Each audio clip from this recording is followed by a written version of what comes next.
Warning, the following program contains news talk, solutions, and information not found in filtered media outlets. Welcome to Filter Free Radio with Jacob Dean and Skeptical Scott. Viewer discretion is advised. Attention.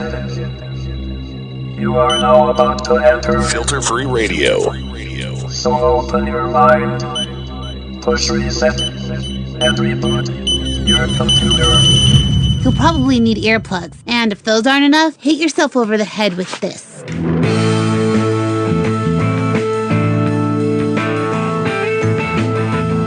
Your number one source for undiluted truth, analysis, and solutions. This is Filter Free Radio. This is what democracy looks like. FilterFreeRadio.com. And now, your host, Jacob Dean. Where is the Treasury guy? Farrer? Right now? He is in a detention room in Washington, Dulles.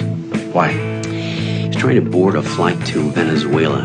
We had his name on a hot list. CBP pulled him in. Don't know why he was trying to go to Venezuela. You don't know? No, sir. We have no extradition with Venezuela. Oh. So what should we do with him? For fuck's sake, put him on the next flight to Venezuela. Yes, sir. Okay. Jesus, what a clusterfuck. Yeah. What did we learn, Palmer? I don't know, sir. I don't fucking know either. I guess we learned not to do it again. Yes, sir. I'm fucked if I know what we did. Yes, sir. It's hard to say. Newsflash, you stupid fucking cocks! Coming up in the second hour of this program, we're going to get to this. Watch the birdie over here, not the corruption over there. That's what circuses are about, is to distract us and make us happy while we're being distracted. The challenge is not only to give us the information that we should be paying attention to and to do it in a way which keeps our attention. The challenge is also, what do we as citizens do with that? Also, we'll get to this and more. What I didn't imagine is that I took that oath to support and defend the Constitution against all enemies, foreign and domestic. Didn't realize that the primary enemy that ultimately faced was domestic, and that would be my own government.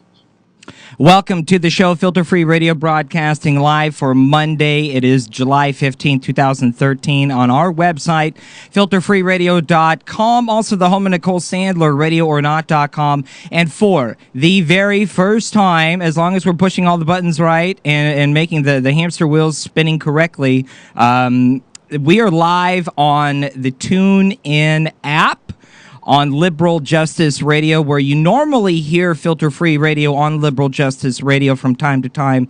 We are in the rotation there, along with Turn Up the Night with Kenny Pick, A World of Progress Radio, and Mic Check Radio with Adam Hebert. But now, thanks to the brilliance of the computer machine, we are live on TuneIn. So I want to welcome you if you're listening to us on Liberal Justice Radio. You're listening to me live. It's about 3 minutes after 4 o'clock here on the West Coast.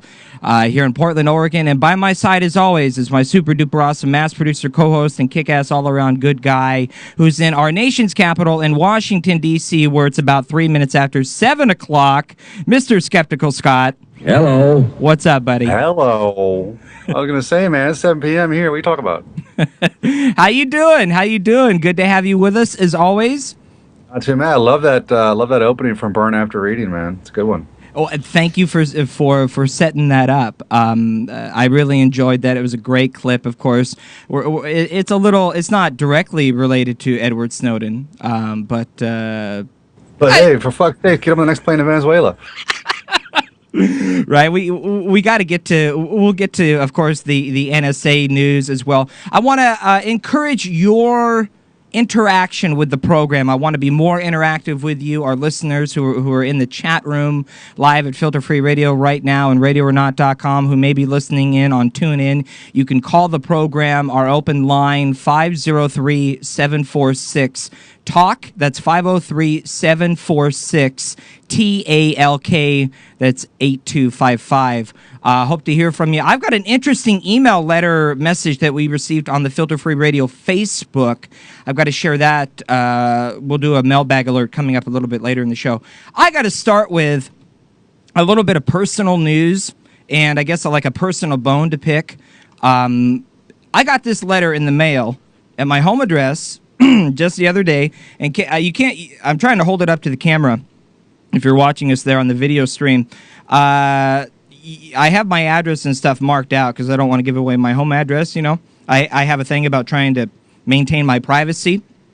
But I got this letter in the mail, and as you can see, the return address, there is no return address on the envelope. I'm not sure if you can actually see that.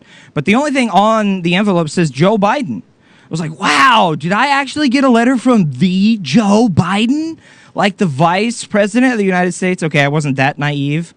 I'm like, hey, cool, I got a letter from an intern working on Capitol Hill working at Joe Biden's office.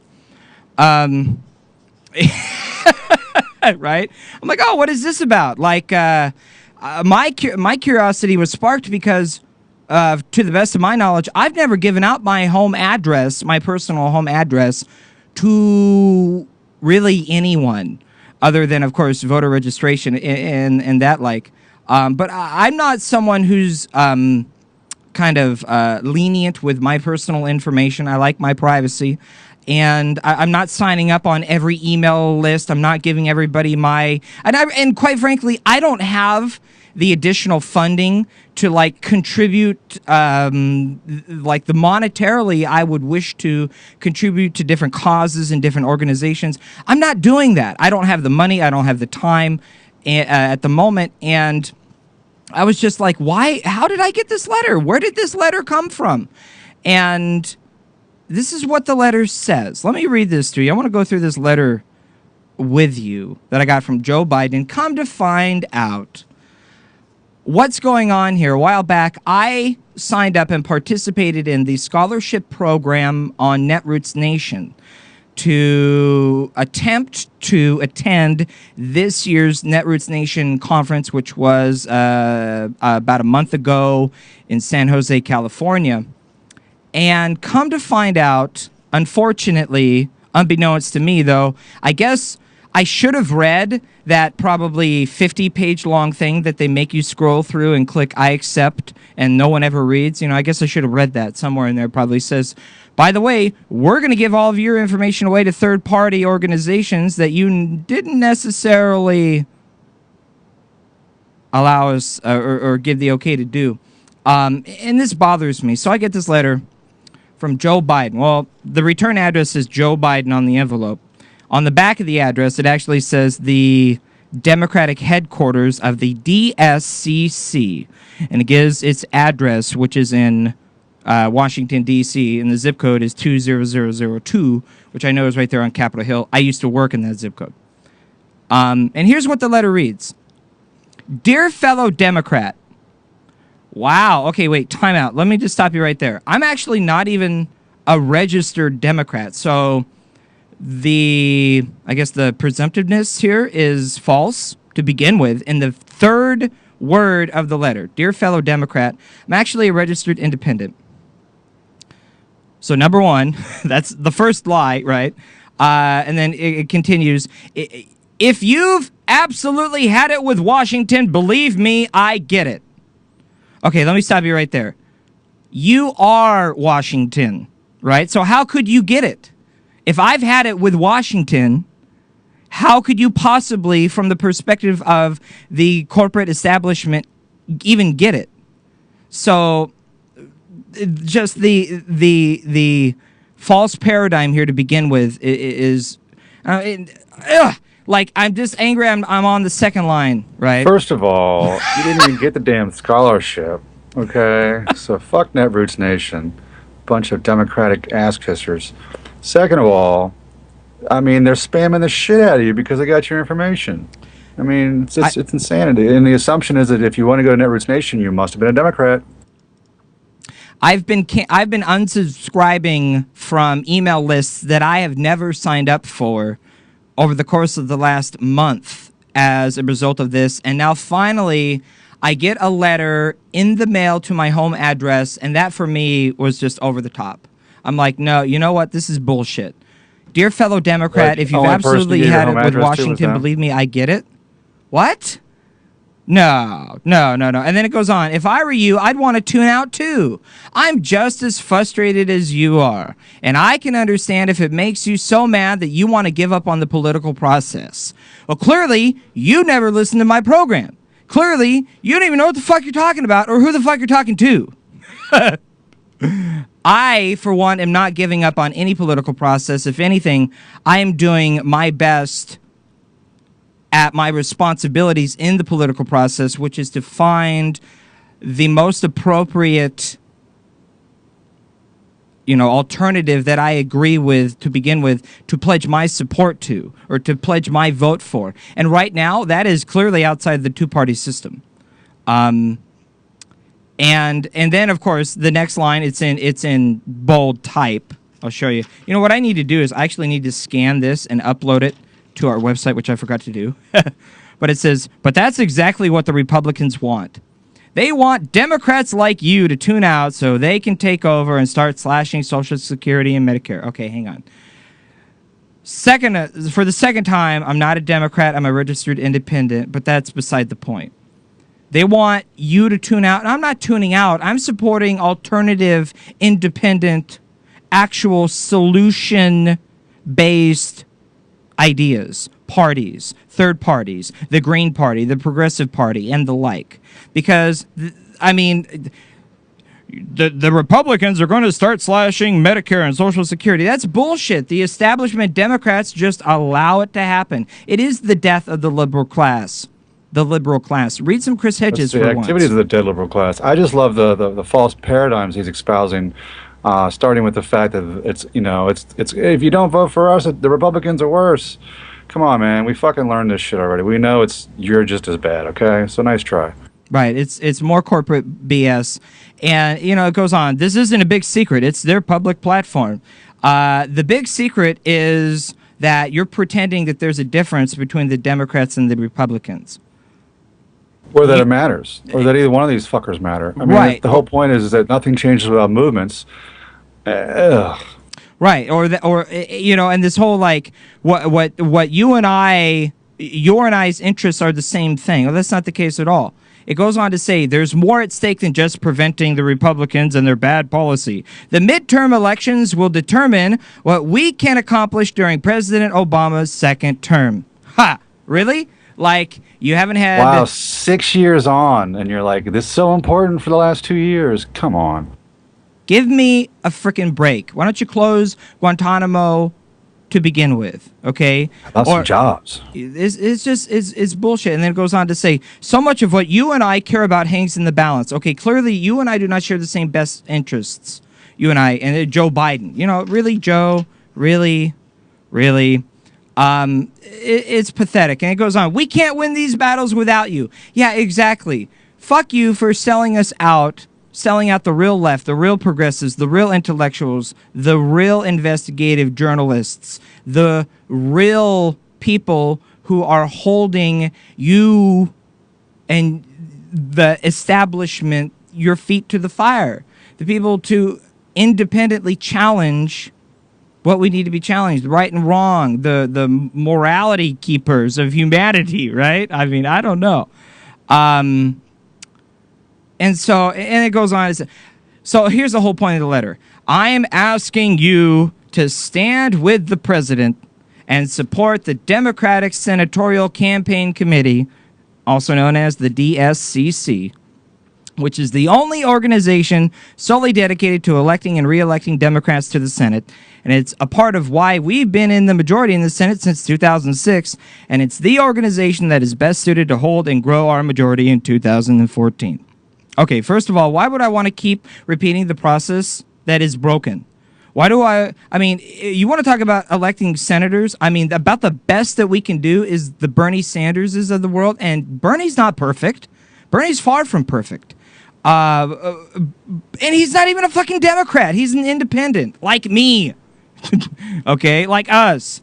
And I am not about playing political partisanship. It is way beyond the left versus right. If you're in left versus right, you need to wake up to reality.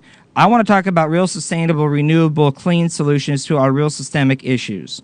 And the closest thing in electoral politics to this is the Green Party, or at least anything that's some sort of independent alternative outside of the two-system party. That is all that's going on here. So you can see I got pretty riled up over this letter that I got, right? That you didn't ask for? You mean the spam? Yeah, this is spam. Again, this all comes back to I tried to participate in the Netroots Nation scholarship competition, and my information was taken and given to third-party organizations, obviously Democratic-supported organizations, that under the assumption that I'm a Democrat and that I've got funding to give to these people and that I believe in that cause. So, well, you must have if you were supporting Marcos Militzis. Just a little bit more of the hypocrisy real quick in this letter. It goes on to say, I know it's frustrating to think about all the things Republicans are obstructing, but we have some major victories under our belt.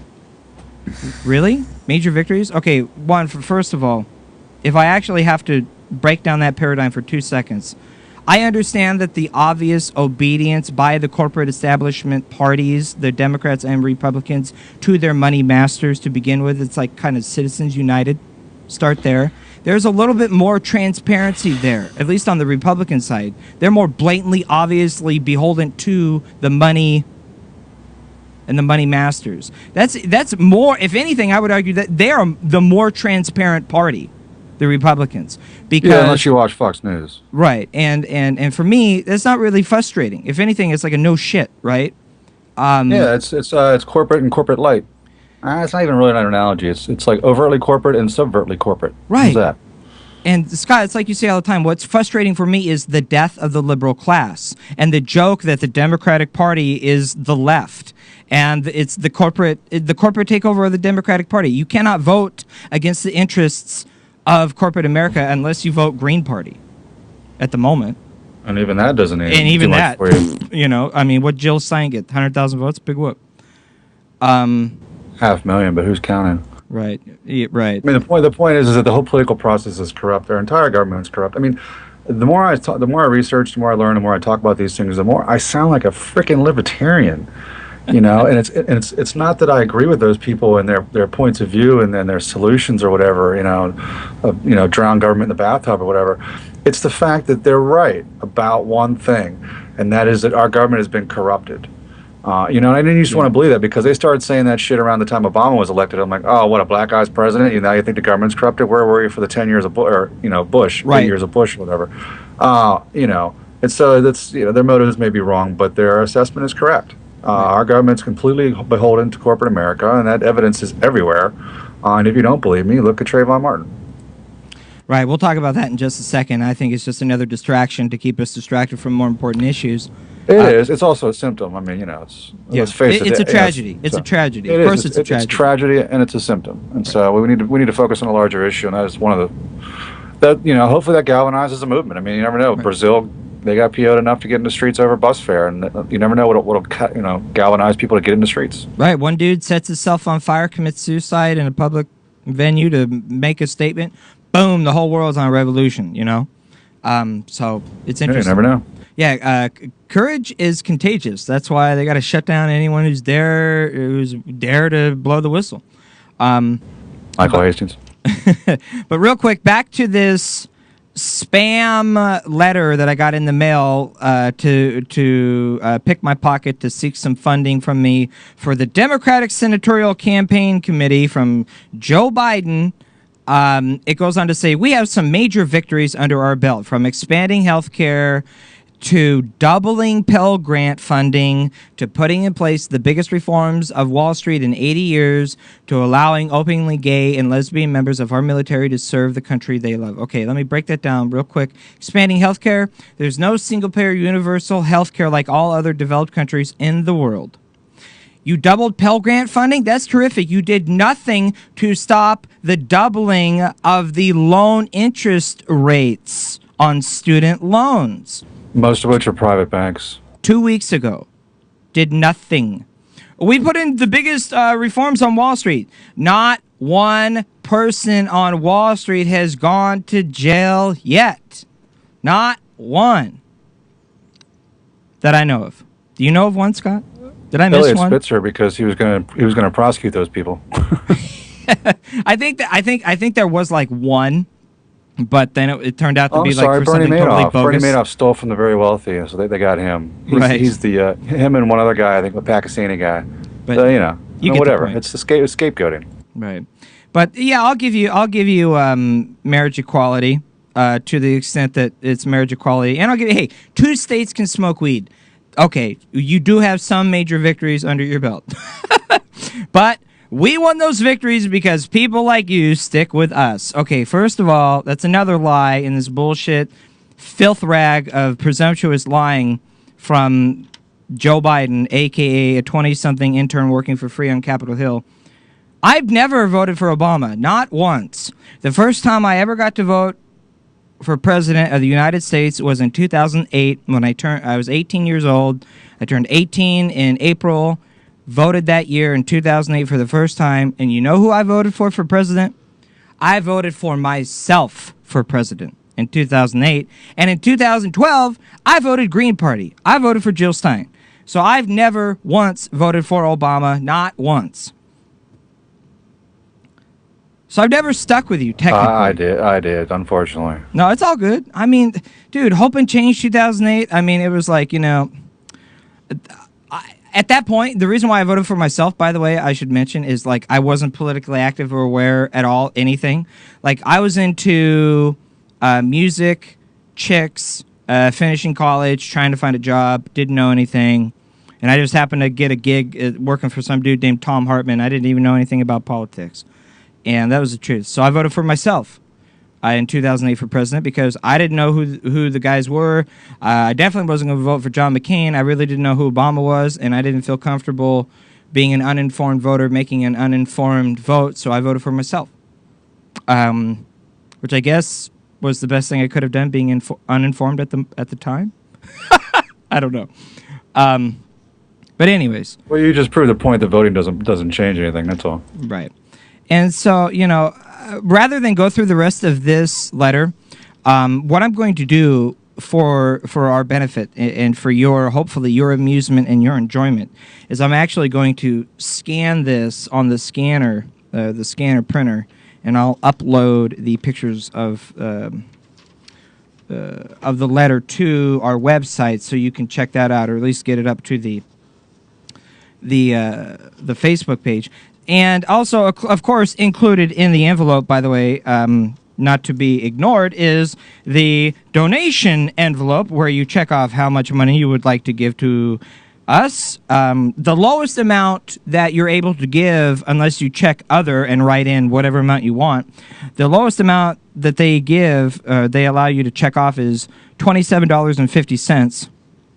So, I mean, if you were actually creating living wage jobs that gave me enough money, gave me a living wage in which I could live comfortably and have a little bit extra to have a happy life and contribute to causes that I feel I should be contributing monetarily to, then maybe I could send you $1 or $2 if that was what I wanted to do. Not necessarily the case.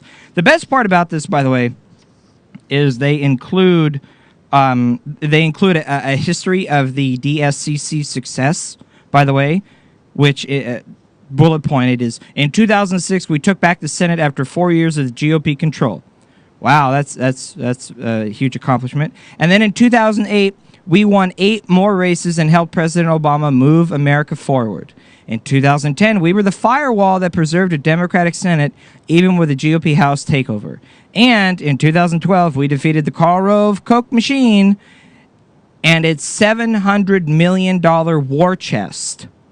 Yep, it only took Obama's Wall Street-funded $1 billion war chest, right?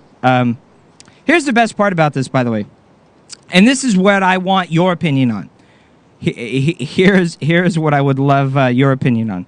They include, by the way, the return envelope, because if you actually fill it out and you send it back to them, they're nice enough to include a return envelope. And it's a prepaid postage envelope. So no postage is necessary if mailed within the United States. So they paid for the return envelope postage. And on the envelope, I don't know if you can read that, but it says, save money for the Democratic fight. Use your own first-class stamp here. If you're, donating to the cause and you want to help them out on the postage, you can include your own stamp. I would love to know what you think I should do.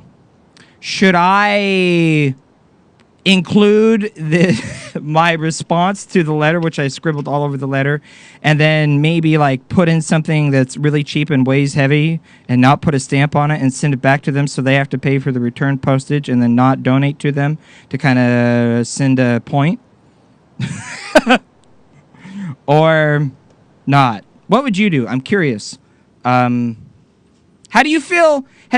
Here's a question for you. Has your information ever been sold or distributed to third parties without your direct permission, without your consent, without your knowledge, until you get the spam and you're like, what the fuck is this? Our telephone number is 503-746-TALK. Call now, 503-746-TALK.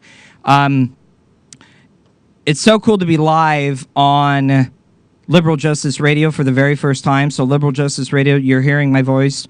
Hopefully you tune in to tune in Liberal Justice Radio, and you've heard Filter Free Radio before. We're actually live right now. It's about 4:26 on the West Coast, 7:26 p.m. on the East Coast, Monday evening, July 15, 2013. And if you'd like to give us a call, we'll take your calls at 503-746-TALK. Scott, what are your thoughts? We'll take a quick break, and then we'll move on to real stuff to talk about. Yeah, it's painful just to even talk about, really. Right. I just... I mean, for me, it's such a sideshow and a distraction. It falls into the category of look over here, not over there. What's really going on? It's false. It's propaganda. It's lies and propaganda. I mean, we live in a society that's utterly awash in lies and propaganda, and you have to have some sort of critical thinking skills to be able to disseminate what is true and what is false, and what are half truths and what aren't. And if you do the kind of reading and stuff that you and I both do and research, on places like commondreams.org, which is my primary source, Amy Goodman, Democracy Now, and then Real News Network and Alternet, others that are not part of the Democratic establishment, even though they purport to be independent, like the Daily Kos, which clearly is not. You have to really able to decide for yourself what's true and what's false, because you're not going to be getting the whole story at any given time. And the same is true even to some extent for the sources that we read, because you're not getting entirely, it's all sort of slanted and it's to the left anyway, if there is a left and right. But, the point is that that's the death of the liberal class. It's the death of our institutions. It's really the death of, it's the corruption and it's tyranny. It's what they call fascism, what Mussolini said, the merger of corporate and state. And when your government is taken over by corporations, it's fascism. And that's true for everything, the media, the education system, the churches, the labor union, what's left of it, and of course the Democratic Party. And so we're left with ourselves, which is what we always had. Realistically, nothing's ever changed without movements. You can just ask the suffragists and the Liberty Party, and and of course the Civil Rights Movement. And then so we have to have a massive Civil Rights Movement. If anything, you look at what the Supreme Court just did when they repealed the Voting Rights Act which is what they fought for in the Civil Rights Movement. And they just repealed that whole, sorry, it doesn't matter to you. You southern states, blacks can't vote again. So, you can just see the disfiguration of our country happening, and it's like a coup d'etat in slow motion, as they say. And the symptoms are everywhere. And this propaganda letter that you get from Joe Biden, come on. The guy's the former senator of Delaware. Delaware's where all the banks are registered because they don't have to pay state taxes. It's like all the corporations go register where there's no corporate taxes, in the states. So then they don't even have offices there. It's just insanity. And then, and it's a charade, of course. If anyone's beholden to big money, it's Joe Biden, which, is obviously why he was made VP, because let's face it, he's got connections to Wall Street. So, hey, it's just, it's sad, man. It's really sad. You can't watch MSNBC anymore. Jesus, even Rachel Maddow sold her soul for a few $1 million. And she used to be really good when she was on Air America years ago. But those people, they've sold out. And that's how you become successful. And that's how you become, it's a real feel-good story. This person's really become successful. Yeah, they fucking sold their soul. You know, I mean, the notion that Obama was a community organizer. I mean, when? And does anybody who he worked with step forward to go, this guy's got integrity? No. I mean, it's like just because you did that one time doesn't mean the rest of your life should be ignored. So I guess the bigger picture, propaganda sucks. But actually, no, propaganda is a great tool, which is why they use it. And you and I have to do our homework to know the difference. And just stand up for something. I mean, show your spine. And if you don't want to be spammed, you don't want your information sold to third parties against your own free will, then blast them on your independent talk show on the internet. when they fucking spam your house. Okay, so thanks, Netroots Nation. I'm not participating in any future scholarship competitions because I don't want my personal information sold. I'm about the Fourth Amendment right, my constitutional rights to privacy, and more. So we'll continue the conversation. We got to get to Edward Snowden and the NSA next. FilterFreeRadio.com. We'll be right back. Who can kill a general in his bed? Overthrow dictators if they're red. Fucking amen. CIA man. Who can buy a government so cheap? Change a cabinet without a squeak. Fucking amen. CIA man. Who can train guerrillas by the dozens? Send them out to kill their untrained cousins. Fucking amen. CIA man. Representative Jim Himes says it's appalling. He was talking about the money that special interests stuff in the pockets of our lawmakers. It's disgusting, and it opens the possibility of conflicts of interest and corruption, he added.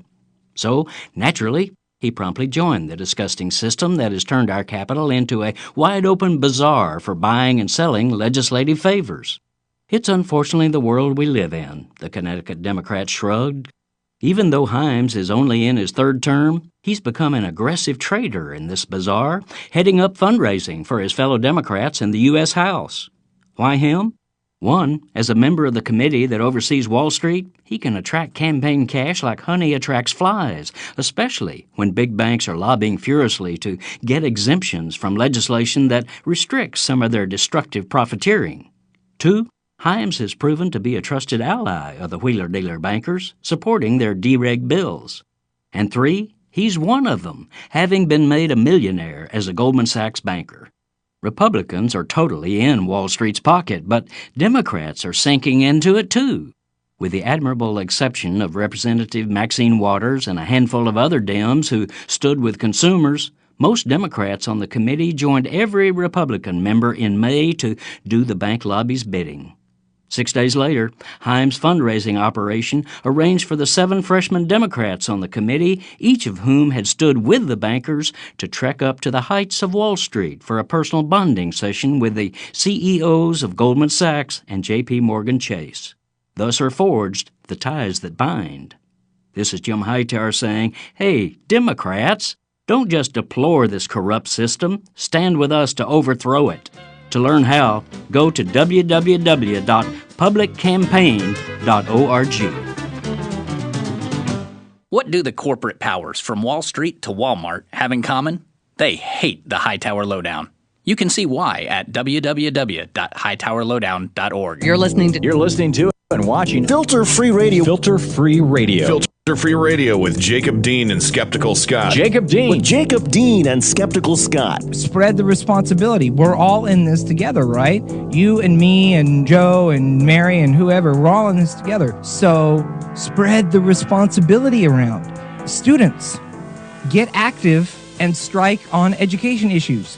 Journalists, challenge corporate censorship of the truth and the real issues that we're facing today. Police officials, refuse to impose orders that you know to be immoral or wrong. No doubt. Illegal. Or illegal, right? Torturing, that's bad. FilterFreeRadio.com. Hi, this is Kenny Pick from Turn Up the Night. Here are some of the hijinks you can expect from my show.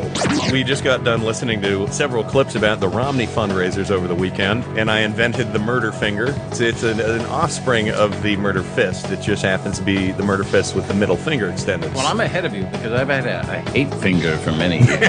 Hate finger. Hate finger. The man with the malcontent's touch. Yeah. Turn Up the Night with Kenny Pick, streaming live every Tuesday and Friday from 7 to 10 p.m. Eastern at Radio or Not, Talk Radio 1, Progressive Blend Radio, and KennyPick.com. What the hell? Are you stuck at home on a Saturday night with nothing to do again? I can't take it anymore! Then join me, my co-hosts, and my guests every Saturday evening for Mic Check Radio with Adam Hebert. Okay. Together we'll discuss the big news of the week from entertainment and politics, talk about the issues that are on your mind, and hey, we'll even talk about general stupidity and jackassery from the American right. You stupid jackass! So join me every Saturday evening, 6 to 9 p.m. Central at my Ustream home, Mic Check Radio. Come on in, it'll be loads of fun. Gee, I sure hope there's a happy ending. I love a happy ending. Never know who or what you'll hear when you listen to The Nicole Sandler Show at RadioOrNot.com. Your view is not being represented in this country because all of our views have been corrupted by money and politics. Remember, 94% of the time, the candidate who raises the most money wins. That's the fact that we need to drive home constantly. It's all about the money. Dylan Radigan, you rock. The Nicole Sandler Show, live Monday through Thursdays at 10 a.m. Eastern, or podcast anytime at RadioOrNot.com. Are you living in a progressive talk void? If so, be sure to visit leftwingradiostations.com. The state-by-state listing is a quick and easy way to find any left-wing talk radio station across America, from sea to shining sea. Your progressive talk nirvana is only a click away at leftwingradiostations.com. Be sure to like Left Wing Radio Stations on Facebook and share it with your friends. leftwingradiostations.com. United we stand. This is Filter Free Radio, live every Monday from 7 to 9 p.m. Eastern. You have two choices. You can say, look, everything's hopeless, so I'm not going to do anything, and help guarantee that the worst will happen. Or you can say, well, things are tough, but they've been worse before, and if we get engaged, maybe we can carry things forward. Between those two choices, there's no real choice. Your number one source for unfiltered truth, analysis, and solutions. FilterFreeRadio.com.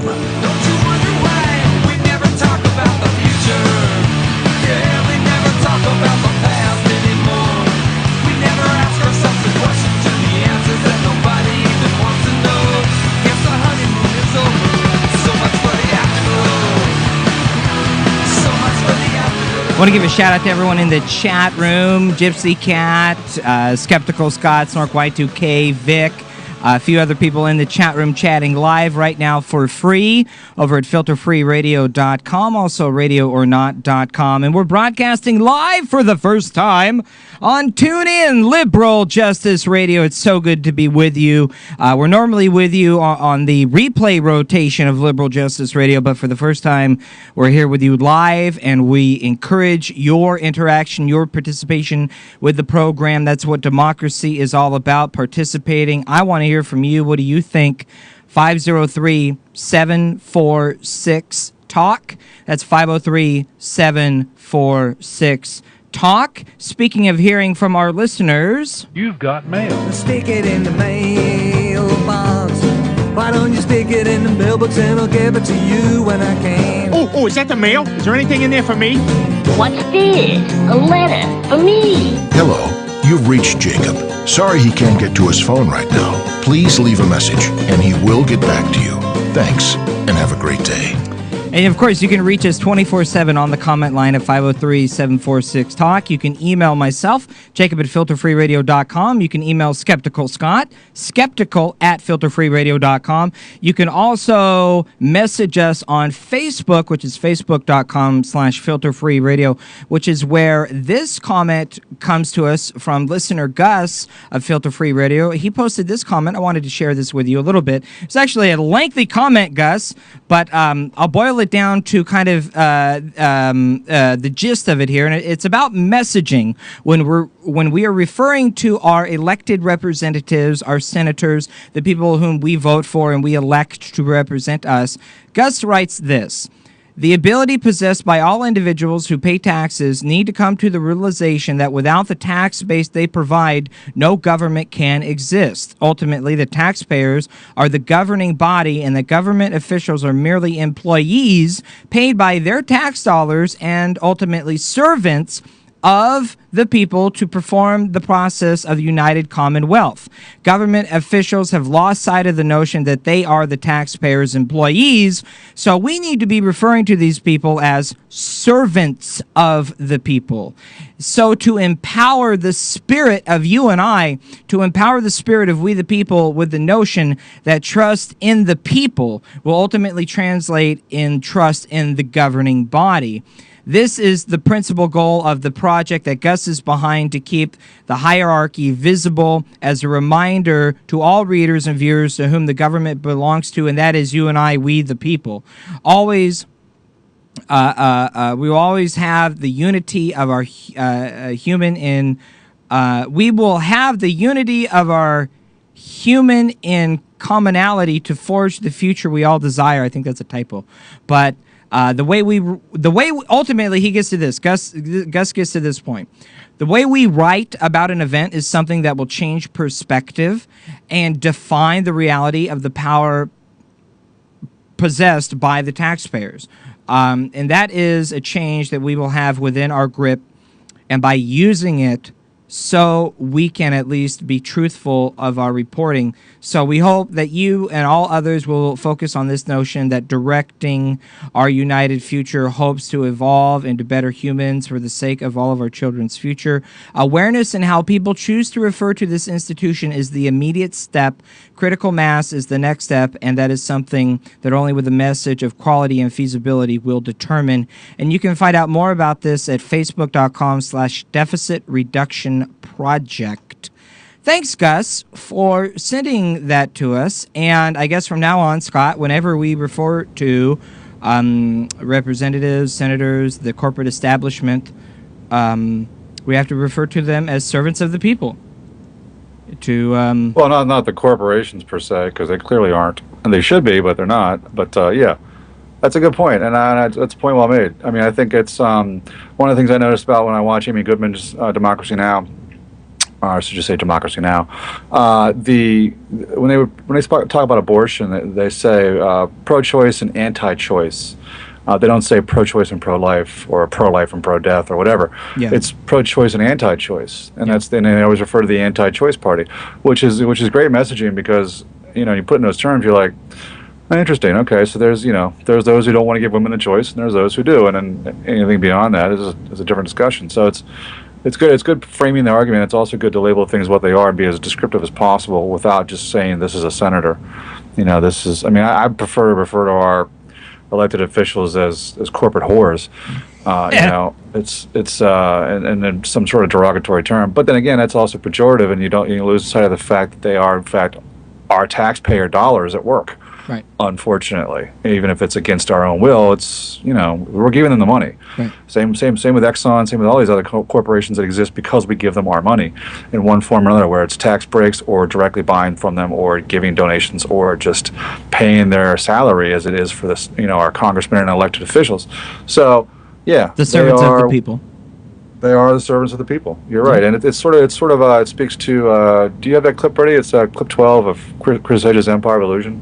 Do I have that ready? Yeah, I'm trying. Well, I'm actually stalling while I get it ready.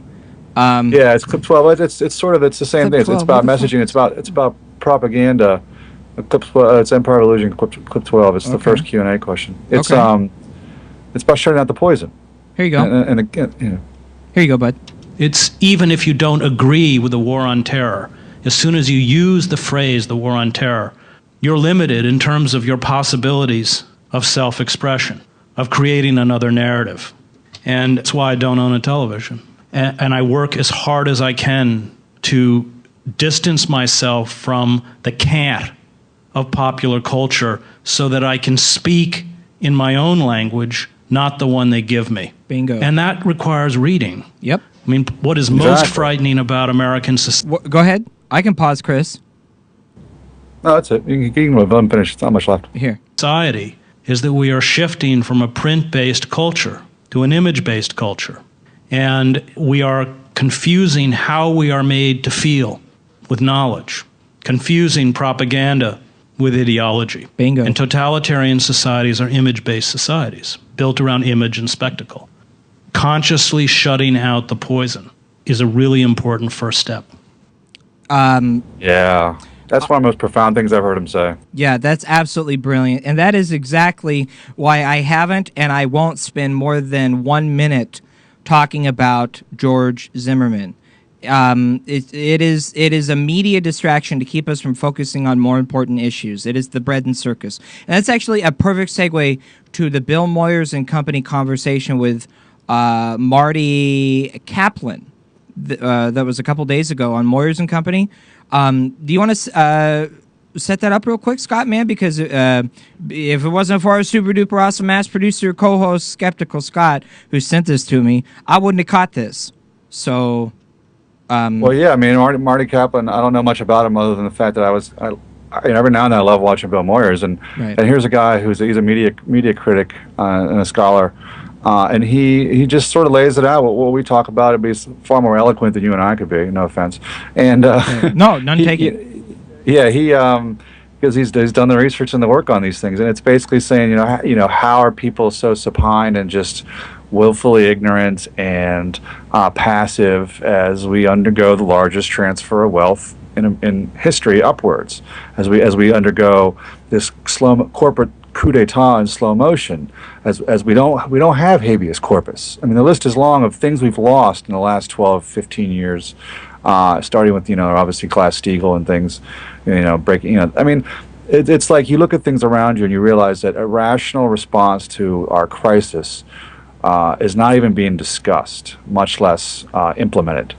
And so all we have are these distractions and these illusions, and it's part of Chris Edge's thesis of empire of illusion, that we confuse rational thought with feelings, because we're made to feel a certain way. And it's Colbert, it's the mission statement of Stephen Colbert's show. If you go back and watch his pilot, he says, quote, "Anybody can read the news to you, but I'm going to feel the news at you." And that is exactly what Fox News and MSNBC and all these other corporate propagandists do. And it works. They keep a left-to-right paradigm going, and they feel the news at you, and you're just like, oh, I feel that's wrong. Oh, that makes me angry. And it's you don't even have a fucking clue what you're angry about, And it works because of what Chris Hedges just said. Too many of us are confusing our feelings with ideology and with fact and with thinking. Confusing propaganda with ideology. Bingo. Yeah. And so if you want to know what I think about George Zimmerman with Trayvon Martin, it's a tragedy. There are no winners in tragedy, but ultimately, I really don't care. I mean, I'm happy to see that thousands of protesters are in the streets demanding justice all over the United States, participating in nonviolent protesting. The more people we have in the streets protesting and participating for justice and these kinds of things, that's fantastic. But ultimately, it is a media distraction keeping us from focusing on more important issues. Here's from Bill Moyers and Company on public broadcasting, Marty Kaplan. So your point about the Trayvon Martin trial, about Paula Deen, whom we haven't even discussed, about what you call the race, crime, and porn axis in tabloid news, cable news. Your point is that it distracts us from and drives out attention to the problems that will take us down if we don't tackle them? Watch the birdie over here, not the corruption over there. That's what circuses are about, is to distract us and make us happy while we're being distracted. The challenge is not only to give us the information that we should be paying attention to and to do it in a way which keeps our attention. The challenge is also, what do we as citizens do with that? Bingo. And I think there's an aspect of journalism which is afraid of taking that extra step and empowering citizens or covering the citizens who have empowered themselves to try to make a difference. Finally, someone else has came up with the mantra of my program, and that is to empower the people and to cover the people who have empowered themselves and are participating. If there's a mantra, filter-free radio, brother, that's it. And he goes on to talk about the Moral Mondays in North Carolina. Yes. I mean, Well, I got the clips ready. Let's play these. I love this. If you don't know anything about the Moral Mondays in North Carolina, that's really cool. I love it. I like to feel that we're trying to do a similar kind of Moral Monday, independent, alternative media online thing. I mean, Scott, we've been doing this show for 2 years as of 2 weeks from now. Our the Filter Free Radio's second birthday is like 2 weeks away. Wow. But and hopefully we've been able to keep you from becoming despondent, because like you and I, Scott, the more informed we are and the more in touch you are with reality, the more able you are to understand that how screwed up the reality is. And unfortunately, a lot of people turn to despair. They turn to despondency. And ultimately, that has to be transformed into a positive motivation to get active. A active hope, not a passive hope that things are just going to get better, but an active hope that you're actively making it a better world. Here's the next part of the Bill Moyers and Company with Marty Kaplan. So when we do that, Marty, we run into what you wrote about recently, informed citizen disorder, ICD. Now, for the benefit of my viewers who haven't read this, tell me what you mean by informed citizen disorder. Ever since I was in junior high school, I was taught that to be a good citizen meant you needed to know what was going on in your country and in your world. You should read the paper. You should pay attention to the news. That's part of your responsibility of being an American.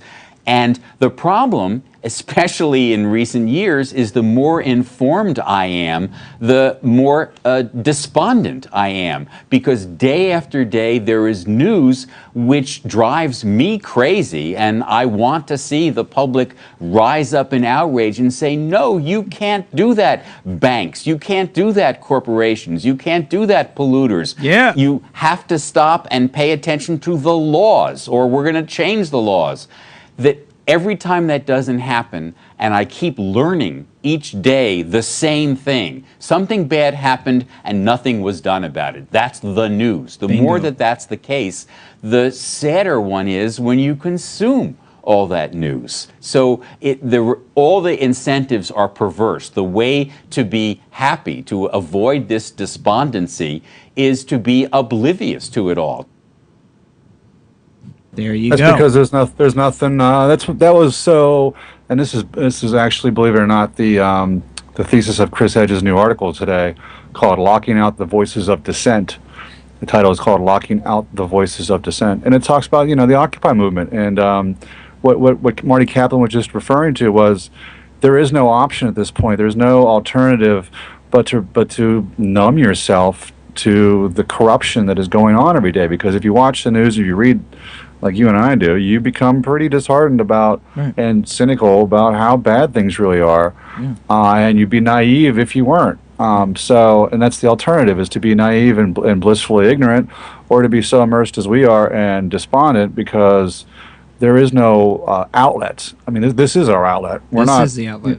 This is our outlet. If I didn't talk about this with you on the air, I mean, I'd be calling you on the phone. We'd be talking about this for hours. You know what I mean? And we do. People and we do, and we still do. We were like, hey, we should write this down and do this show. But the point is that there's no outlet for anybody who's aware of what's really going on to express their discontent. And if you do publicly, you'll be arrested. And what they're doing is they're criminalizing dissent. And they know It's the whole force or fraud. It's the whole George Orwell quote that when institutions no longer serve the function for which they were established, they succeed in clinging to power by force or fraud. And as Chris Hedges goes on to say, force is soon all our elites will have left. And so that's where we are. And so right now, without any other outlet, like Brazil obviously has, get in the streets and get active. There's always a protest going on. In North Carolina, there's people getting active. There's a protest every Monday. Yep. And again, all resistance is local because there is no national organization for these things. There's, how is that even possible with the NSA? They would just crack down on it before it happened. And so it has to be almost impromptu and local and nationwide. And so there's got to be a breaking point, and part of me wants to hope that the Trayvon Martin case is a breaking point when people go, wow, our justice system really doesn't work.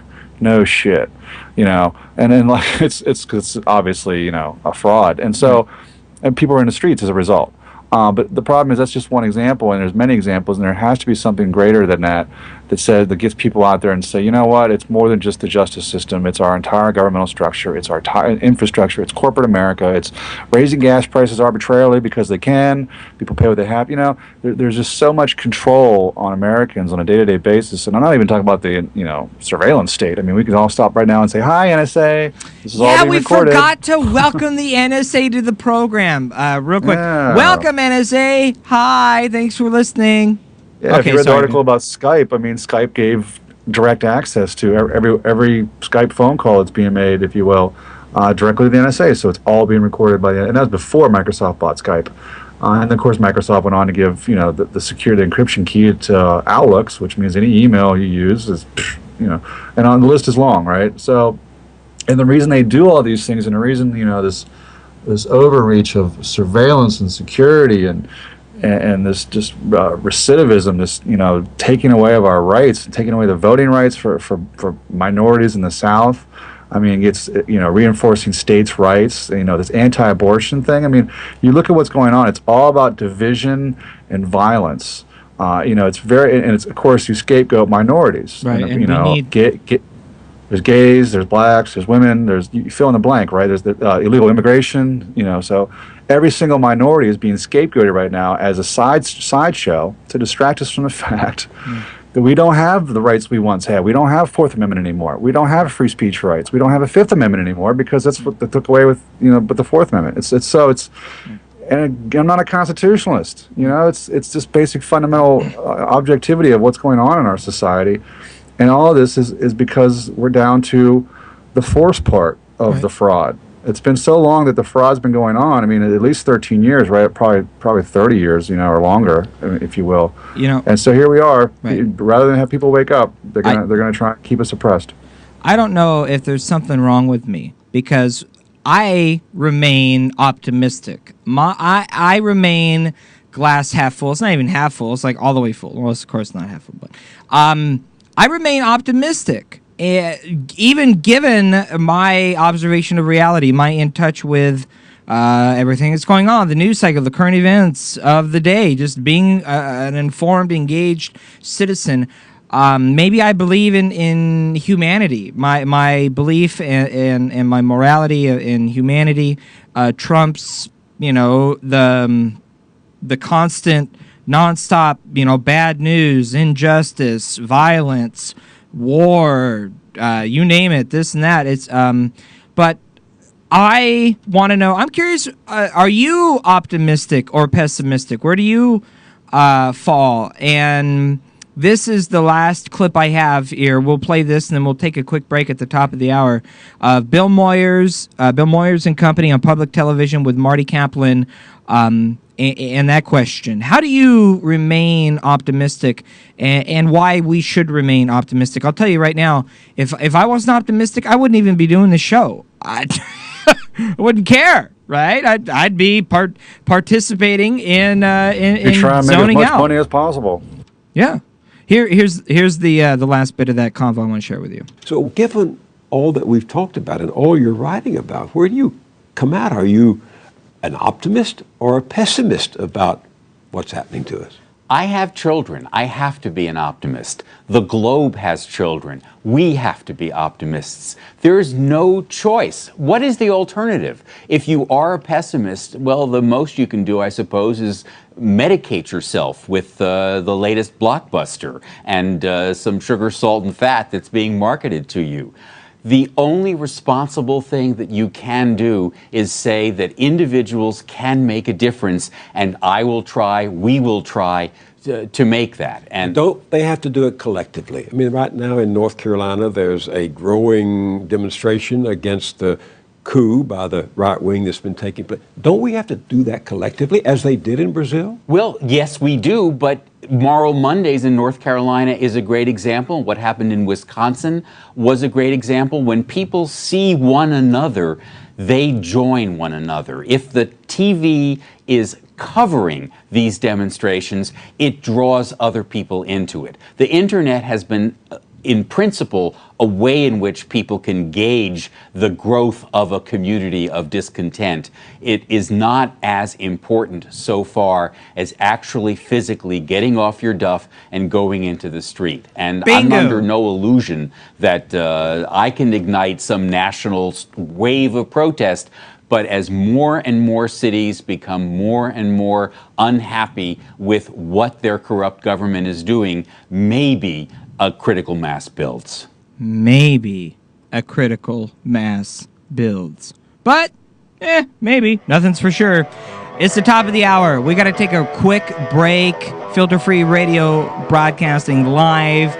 Your home for independent, alternative, radical, truth-telling media. FilterFreeRadio.com, RadioOrNot.com. And for the very first time, we are broadcasting live on TuneIn on Liberal Justice Radio. We'd love to hear from you. 503-746-TALK. We'll take your phone calls for the rest of the program. Give us a call, 503-746-TALK. And we'll be back with Edward Snowden and the latest on the NSA.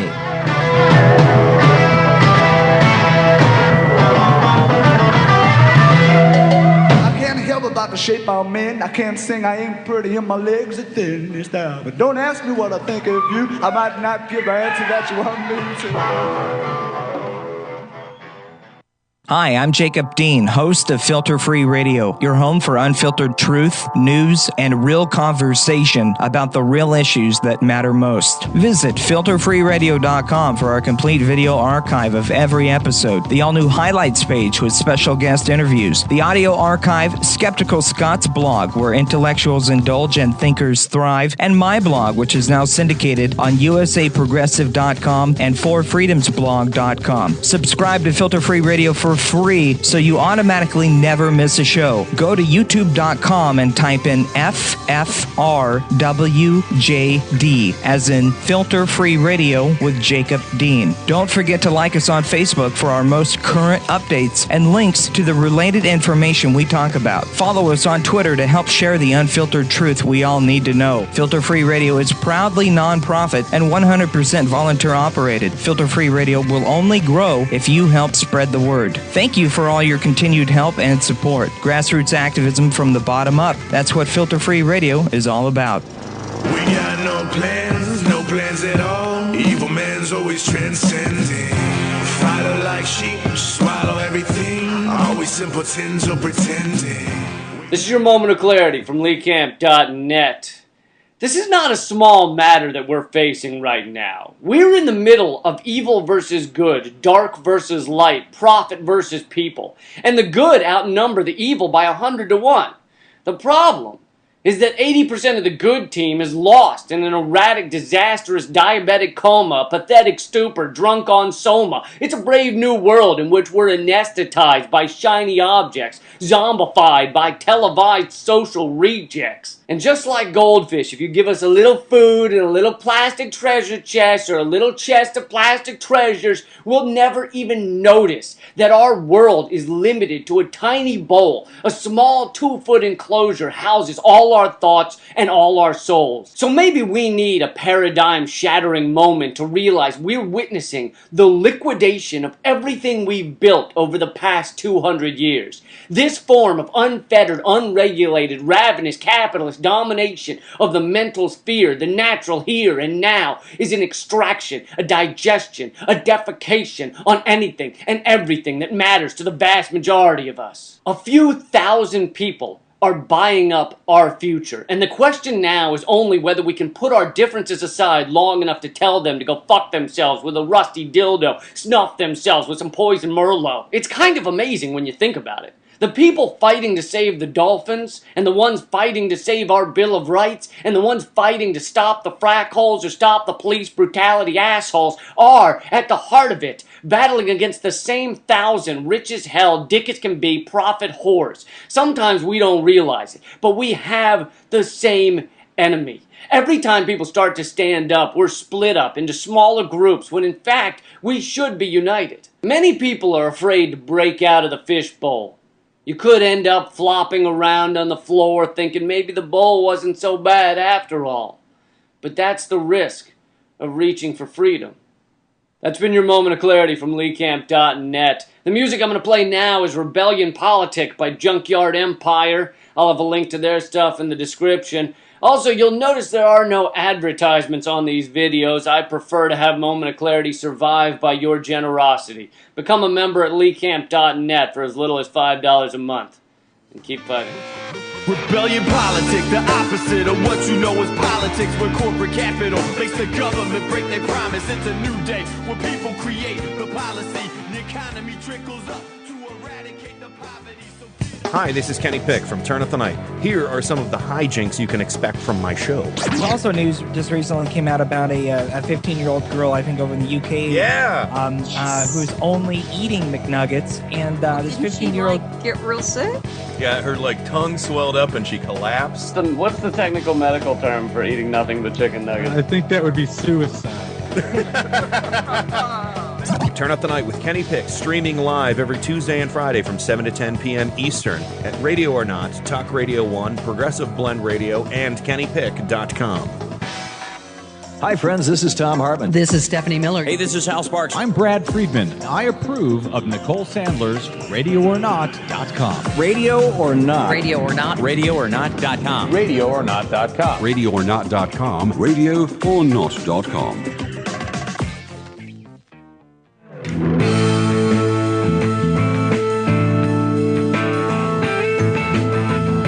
Your number one source for undiluted truth, analysis, and solutions. This is Filter Free Radio. This is what democracy looks like. FilterFreeRadio.com.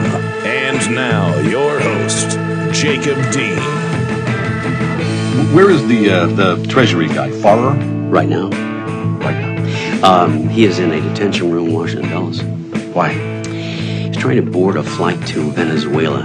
We had his name on a hot list. CBP pulled him in. Don't know why he was trying to go to Venezuela. You don't know? No, sir. We have no extradition with Venezuela. Oh. So what should we do with him? For fuck's sake, put him on the next flight to Venezuela. Yes, sir. Okay. Jesus, what a clusterfuck. Yeah. What did we learn, Palmer? I don't know, sir. I don't fucking know either. I guess we learned not to do it again. Yes, sir.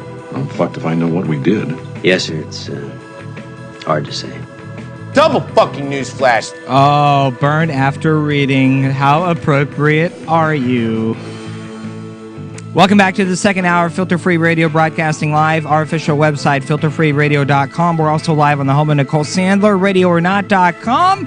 And for the very first time, and from here on out, as long as Kenny Pick wants to keep us around, we're live on TuneIn Liberal Justice Radio. However you may be listening to the program, if you can hear my voice right now, we'd love to hear from you, my friend. 503-746-TALK. That's 503-746-TALK.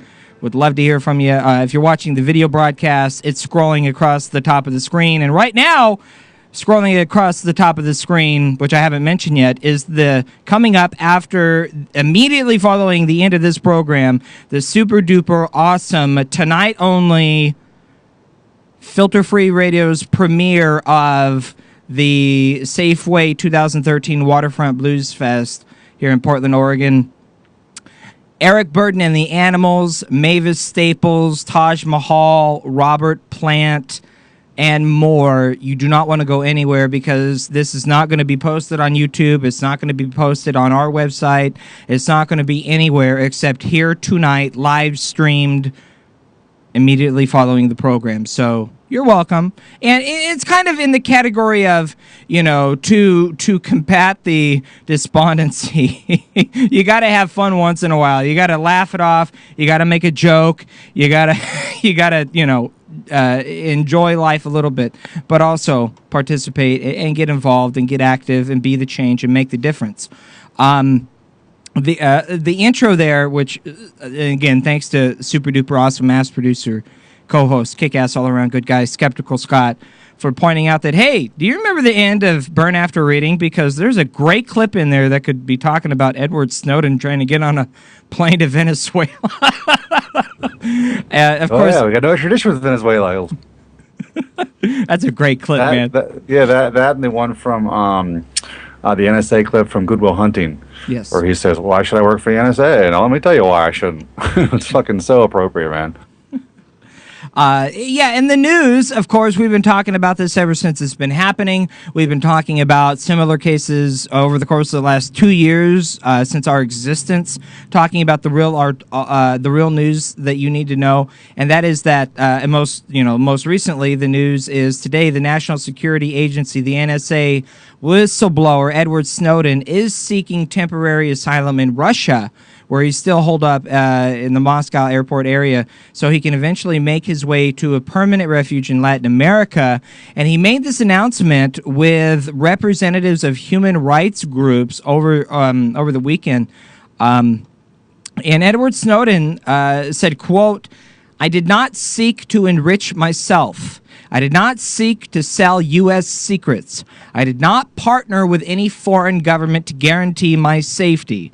I ask for your assistance in requesting guarantees of safe passage from the relevant nations in securing my travel to Latin America, as well as requesting asylum in Russia until such time as these states accede to law and my legal travel is permitted," end quote. Edward Snowden cannot leave Russia because the United States has revoked his passport. And Venezuela and Bolivia and Nicaragua have all floated asylum offers. Snowden essentially has more or less formally accepted all of the asylum offers, except for the one in Russia. And Russia has asked Snowden to stop harming U.S. interests if he wants to stay. And one of the Russian activists who attended Friday's session, the session that Edward Snowden was not over the weekend, was on Friday, said Snowden believes that he meets those conditions because his leaks are not damaging the U.S. Meanwhile, the White House, what does the White House have to say? Well, President Obama, in his first contact with a foreign leader over Edward Snowden, had a phone conversation with Russian President Vladimir Putin over the weekend, apparently. And in Washington, White House Press Secretary Jay Carney criticized Russia for allowing Snowden to meet with human rights groups at the airport.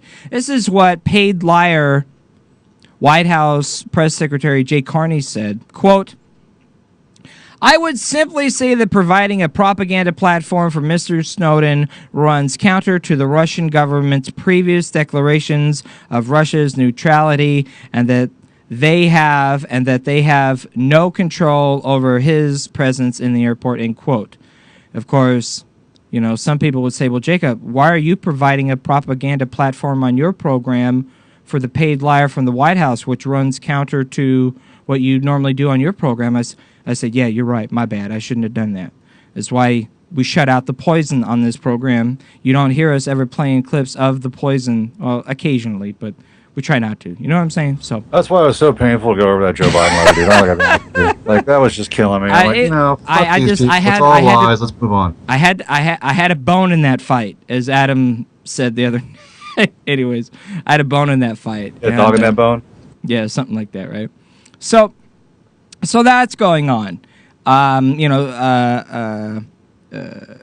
And meanwhile, the U.S. Department of Justice also has unveiled new rules on how prosecutors are going to acquire the communications of journalists following widespread criticism of its practices earlier this year. And on Friday, Attorney General Holder said journalists must be under criminal investigation before their emails and phone records can be subpoenaed.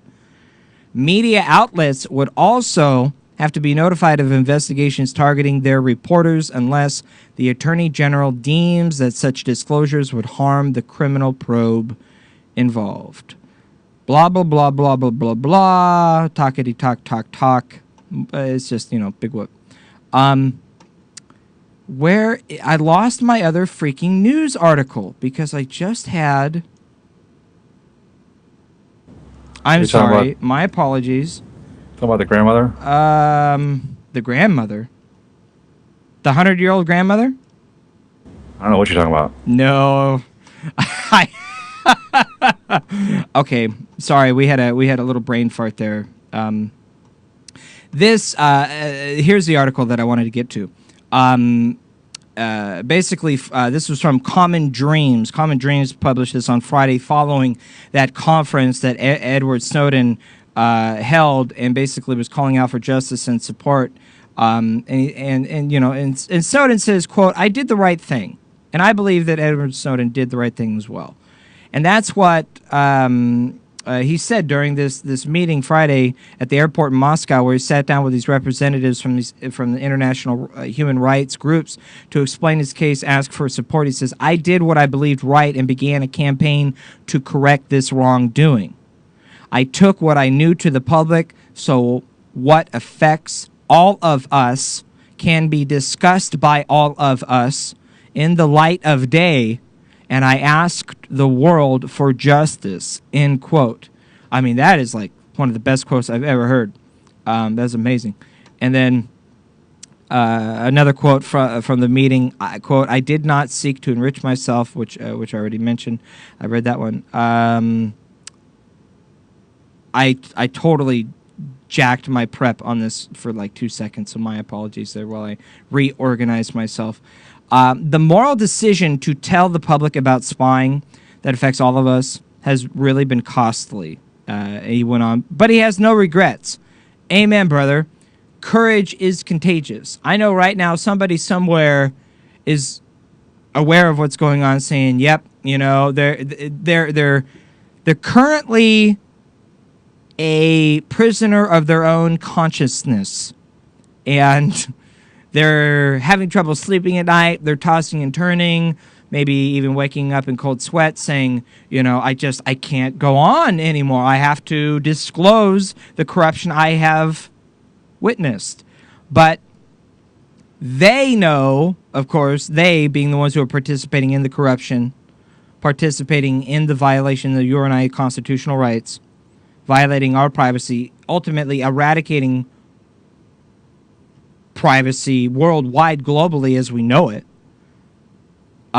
It's just, he has no regrets because he stood up and did a very courageous act, Edward Snowden, and courage is contagious.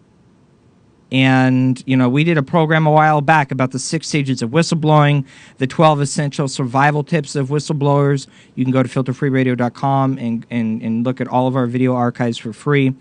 But in addition, Edward Snowden clarified that his asylum status remained perilous, though he formally has accepted all the offers of asylum that have been granted to him so far, including Russia's.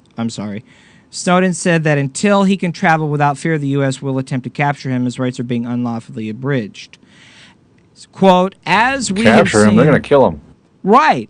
"As we have seen, however, some governments in Western Europe and North American states have demonstrated a willingness to act outside the law," end quote, which is a reference to the forced landing of the Bolivian president's airplane the other couple weeks ago. "This unlawful threat makes it impossible for me to travel to Latin America and enjoy the asylum granted there in accordance with our shared rights." What were you going to say, bud? I didn't say anything. Okay. So that's where it stands. So, that's the latest on Edward Snowden. and that's where it's at. The head of Amnesty. He's stuck in Russian airport. I mean, he made the mistake of thinking that Hong Kong was a good choice, and I don't know why he didn't think Venezuela. I mean, as smart as that's the whole thing about these people. It's like, well, if they're so smart, why did he choose Hong Kong? Well, I mean, we all have our own areas of expertise, and clearly global. I don't know, global. What's what I'm looking for here? I don't know. The point is that. If you watch Burn After Reading, you would know you got to go to Venezuela. That was my whole thought. I'm like, Jesus, didn't he watch Burn After Reading? Even I know you got to go to South America. And I don't have a clue as to what this global hegemony is going on here. I mean, so it's just he's obviously got his area of expertise, and global relations or what's it called, political relations are not one of them. So he thought he probably remembers Tahrir Square, or not Tahrir Square. He probably remembers Tiananmen Square and thinks, wow, Hong Kong is great. I should go there. But it's the whole South America is the only place we don't have military bases. South America has fought for years to get rid of our colonialism. And so it's Venezuela, Argentina, Bolivia, Ecuador. I think Nicaragua for some reason too. Those are countries that don't have relations with us. So we don't have extradition rights. We don't have treaties. I mean, what they did to Evo Morales' plane, the Bolivian president's plane, is unprecedented. Right. I mean, and there's a huge thing that they filed agreements with the UN. We'll see where that goes. But I mean, the point is that the NSA knows no bounds. I mean, our government's reach, and that's sort of the goal, and not sort of, it is the goal of this boundless informant, the PRISM program, whatever you want, and the various programs that the NSA has, and of course the CIA and FBI and whatever other clandestine organizations we have that we don't even know about. I mean, you got to remember too, there's like a couple hundred intelligence organizations, and we only know about a few of them. So I mean, the fact that the NSA has only become known to the public is only a recent occurrence in like the last 20 years, I think. Right. I want to say Reagan let the dog out of the bag. That's partly the reason why. And by the way, I'm being a little bit more lenient with commercial copyrighted bumper music because we're not putting our episodes up on YouTube. That's why I played CIA Man earlier. Fucking A Man. Fucking A Man. CIA So I mean, Man. it's the goal of suppression. It's the force and fraud mantra. They are down to the force, and they want to have ubiquitous surveillance. The word ubiquitous is so appropriate because they not only want every single, including what we're doing here right now, every single form of electronic communication, even analog communication. If you have landlines, they've already recorded those. They got that's old technology. They got that down. But every single form of digital communication, electronic communication, globally.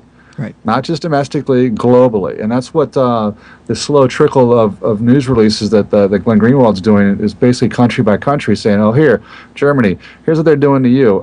Brazil, here's what they're doing to you. In Hong Kong. Hey, by the way, and then they bugged the G8 summit. It's like, with all these dignitaries, they set up a fake internet cafe so these guys would, so they could, So, I mean, the point is that it's a whole the death of institutions. I mean, there's no need for this. Clearly, I mean, we don't. If we had, it's really based on corporate greed and the need for expanding of corporate profits, and much of which goes to Booz Allen Hamilton, at least, or any military contractor really. But Booz Allen Hamilton is the largest one, I believe, with the NSA at this point, and specifically with the NSA. Obviously, there's Lockheed Martin, Halliburton, you name it.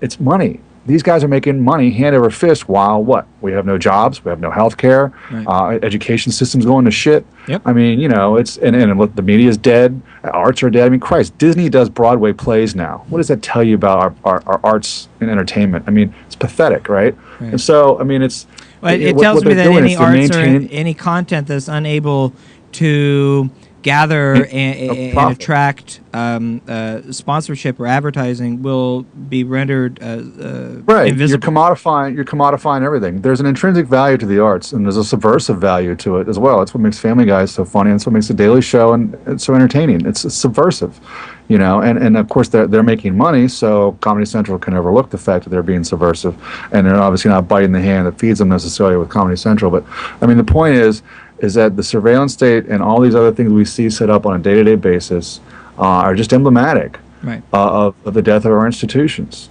And it's what are we going to do about it? Exactly. What are we going to do about it? I would love to know what you think about it. If you're hearing my voice right now, we're broadcasting live. It's about 23 minutes past the hour. Monday, July 15th, 2013, 503-746-TALK. That's 503-746-TALK. Give us a ring. Tell us what you think. Meanwhile, the head of Amnesty International's Moscow office in Russia was at that meeting with Edward Snowden and said his organization was pleased to reiterate its previously stated support for Snowden in person. He said, quote, "We will continue to pursue governments to enlist his rights are respected. This includes the unassailable," excuse me, I can't say that word right now. Unassailable. Thank you. Unassailable right to claim asylum wherever he may choose. End quote. That's a tongue inalienable, but yeah. But inalienable right. I mean, that's part of the whole. We represent that. Remember, we used to, like in the Cold War, whatever. Like, hey, we got some defectors from Russia and North Korea. They want to come. We'll give North Koreans asylum. Right. We'll give any one of our so-called enemies defectors asylum. Snowden is a U.S. defector. Right. I mean, but that doesn't happen because we're good and noble and just. Why would you ever want to defect against us, right? Right. But again, here we do. We get even us. We're people who know that it's not about Edward Snowden the person. This is about the issues and the revelations that have come about this. And it's so easy to get caught up in the conversation about that's what's happening to Edward Snowden. But meanwhile, at the same time, over the weekend, more of the actual information that's been disclosed is coming out to us publicly via The Guardian, Glenn Greenwald. Over the weekend, the most recent documents that were released show us that Microsoft basically helped in complicity with the NSA to circumvent its encryption to address concerns that the agency would be unable to intercept web chats on the new Outlook.com portal. The agency had already had pre-encryption stage access to email on Outlook.com, including Hotmail. The company worked with the FBI this year to allow the NSA easier access via Prism to its cloud storage service SkyDrive, which now has more than 250 million users worldwide. And Microsoft also worked with the FBI's Data Intercept Unit to understand potential issues with a feature in Outlook.com that allows users to create email aliases. And in July last year, 9 months after Microsoft bought Skype, the NSA boasted that a new capability had tripled the amount of Skype video calls being collected through Prism. Material collected through Prism is routinely shared with the FBI and the CIA. Fucking amen. And with one NSA document describing the program as a team sport. Go team! So that's... Well, yeah, that's why you can't, that's why dissent comes from without. I mean, or it comes, out through the press and through externally, rather. You can't dissent internally. People say, well, why didn't Edward Snowden raise this issue internally? And he expressed as much in his interview, if you haven't seen it. It's on YouTube, where he says it's part of the culture. You kidding me? I'd be ostracized and fired if I even said, hey, what we're doing here is criminal. Because it's what we're doing here. It's our job. That is stage 3 of whistleblowing. Stage 1 being discovery. Stage 2, disclosure. Stage 3 is retaliation. If you go inside, the manager or the boss or whoever, eventually somewhere up the totem pole, they decide that the whistleblower is the problem, not the actual corruption or the practices, the unconstitutional practices of the business or organization or government agency that you are at.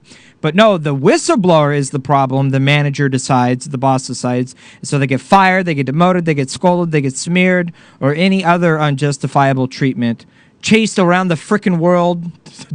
And don't kid yourself. Really we talked about it earlier. Yeah. It's just funny when Obama says we're not going to scramble jets. You have to honestly believe that everything he says is the exact opposite. And what did they do? Exactly. They downed Evan Morales' plane. So clearly they want to scramble jets. Right. I mean, you know. It's like at that moment that those words are going out of his lips, that's exactly what they were doing. We're not scrambling jets. Did you guys scramble the jets yet? Come on. No one said you would scramble jets. Why would you raise that issue? Oh, you are doing that. He thinks not to protest too much. Did I say not scrambled jets? I mean not scrambled eggs for breakfast. I don't know. I got nothing. Yeah, I mean it's the whole. Thinks they'll protest too much. You know, it's the overcompensating for your lies thing, and that's where we are in a society, and you can see it. There was a whole thing on I guess we're gonna hit the bottom of the hour here real quick, but the on Bill Moyers when it covers the for that interview, where with Marty Kaplan, and they showed even if, I mean, granted Obama's a so-called environmental speech was all crap anyway, but all the major networks cut away from it. They interrupted his speech and cut away from it and went to their own propaganda against what he was saying. Like Fox News immediately cut him off and 10 minutes into it or whatever, and immediately had somebody else on from the Petroleum Institute to basically say there is no global warming, rather than actually show the entire speech. I mean, isn't that amazing? And then, of course, his speech was crap anyway. It was a big wet kiss to, fossil fuel industry and, of course, natural gas, fracking. But still, the whole notion that he even actually came out and said there was the real thing, global warming is real, they couldn't even accept that. They had to cut away from that. Well, there's a lot there. One of the things you mentioned, Scott, which I'm going to let you have the last word there before we go to the break, is we do have to take a quick break. When we come back, filterfreeradio.com, why is there an investigative journalist in jail for doing his job? Did a federal judge authorize Chevron access to activists' data? We got a whole ton of stuff to get to, plus the former NSA whistleblower Thomas Drake and the Blues Fest surprise. We'll be right back. I went back to Ohio, but my city was gone.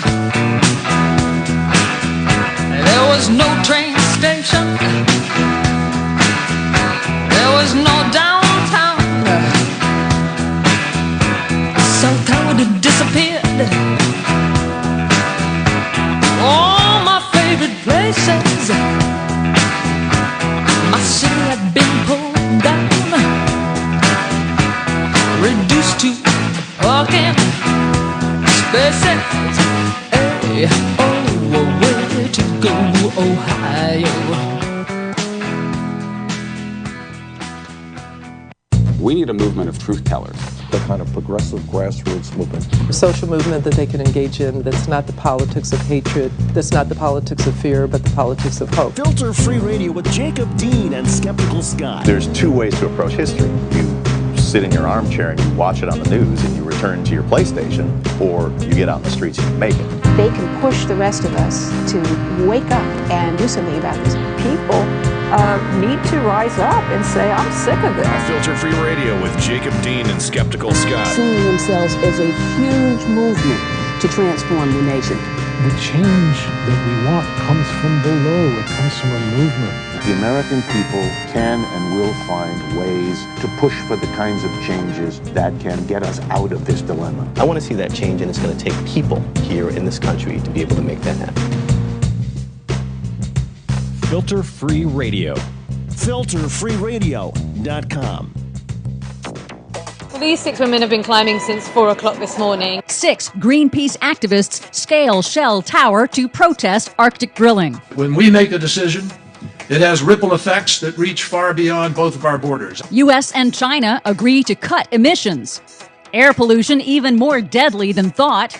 Plus, this is a report from the Department of Energy, and it talks about the weather and the change that it's having and how it's already causing disruption to our country's energy supply. Fox News reports on climate change. What? All of those mysteries and more straight ahead. From BradBlog.com, I'm Brad Friedman. And I'm Desi Doyen. Stand by for 6 minutes of independent green news, politics, analysis, and snarky comment. There's a lot of things hpping that the enviro-socialists are... it is a cult. It is a bona fide cult. You heard it here first. Straight from the heart of the bona fide Wall Street cult known as CNBC. This is your Green News Report, cultists.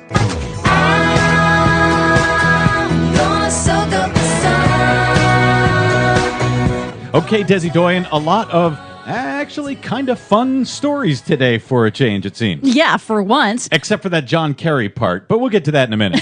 Yes, but first, let's talk about that CNBC comment you heard from Joe Kernan in our snarky comment. CNBC failed its viewers when it ridiculed economists who accurately warned about the 2008 stock market crash and Great Recession. Now, CNBC is failing its viewers again in ridiculing the warnings of climate scientists. And a new Media Matters study has found that the majority of CNBC's coverage of climate change casts doubt on whether it even exists. So they ignored the economists warning about the economy, and they're now ignoring the climatologists warning about the climate. Right, and it's a recipe for disaster, as we've already seen. Indeed. Oh, and come on, CNBC. Even Fox News reported on the new Department of Energy report showing the nation's energy infrastructure is extremely vulnerable to climate change and extreme weather. The Department of Energy says that it's likely to get worse as the weather gets more extreme, like some of the storms we've been seeing, higher temperatures, more frequent droughts. And apparently the effects are already being felt. Remember all the massive power disruptions that were caused by Superstorm Sandy? What I love about that Fox News report is that they give a warning about what they're about to report, like this. It has to do with climate change, and I guess we should mention off the top that there are those who are skeptical of climate change. Yes, I wonder if when they do a report about the Holocaust on Fox News, they give a warning that there are some who are skeptical about the Holocaust having happened. God, I hope not. Meanwhile, elsewhere, the Pine Island Glacier in Antarctica has calved an iceberg as big as Chicago. Warming ocean waters are melting and weakening Antarctic sea ice from underneath. As a result, the leading edge of the Pine Island Glacier in Antarctica on Wednesday broke off into a massive iceberg that is not just bigger than the island of Manhattan, it could easily fit 8 Manhattan Islands on it. Could it reach far enough inland to reach both the NBC headquarters at Rockefeller Center and the Fox News building? They're like right across the street from each other. We already know carbon pollution from burning fossil fuels is causing the atmosphere and oceans to warm. We now have even more proof that burning fossil fuels also causes deadly air pollution, even more dangerous than previously thought. 2 new studies on particulate exhaust, that's minuscule soot from tailpipes that lodge directly in the lungs, confirms earlier studies that show even low-level long-term exposure to fossil fuel air pollution leads directly to higher rates of lung cancer and heart failure. Okay, that was also one of the not fun stories. Sorry. Meanwhile, new research from China shows just how deadly coal pollution is. The Chinese government has been giving away free coal to people in the north. For Christmas? No, just to keep them warm. Oh. But it has had the unintended side effect of causing deadly air pollution that has reduced life expectancy by more than 5 years. Lousy Christmas gift. Yeah, researchers say that could explain why life expectancy in China has not increased along with economic growth. But China will be cutting coal pollution. Secretary of State John Kerry on Wednesday announced a major new international agreement between China and the U.S., the world's biggest emitters, to cut emissions. We together have a responsibility to meet the emerging challenges that affect us and draw attention to those challenges to the rest of the world. This is a big deal. It cuts pollution from industry, vehicles, and coal-fired power plants to cut those emissions that are contributing to global warming. Finally, in London, on Thursday... Well, these 6 women have been climbing since 4 o'clock this morning. As long as governments think that oil companies can reach oil in ever more ridiculous places, they've no imperative to start engaging with developing efficiency technologies. 6 Greenpeace protesters climbed to the top of Shell Oil's London headquarters, the tallest skyscraper in Europe, called the Shard because it resembles a shard of ice. Ironic, because the climbers are protesting Shell's ongoing disastrous efforts to drill for oil in the Arctic. And can we point out here that these 6 protesters who climbed this huge building are also women? Yeah. Because normally, it's guys who do this. So I want to give credit where it's due. Way to go, ladies. For much more on that story, including some video of this remarkable climb and the other stories we couldn't get to, please check out our website today at greennews.bradblog.com. While you're there, please consider sponsoring the Green News Report with a donation to the Brad blog. We don't have Shell Oil money, or Greenpeace money for that matter, so we rely on you. From bradblog.com, I'm Brad Friedman. And I'm Desi Doyen. And this has been your Green News Report.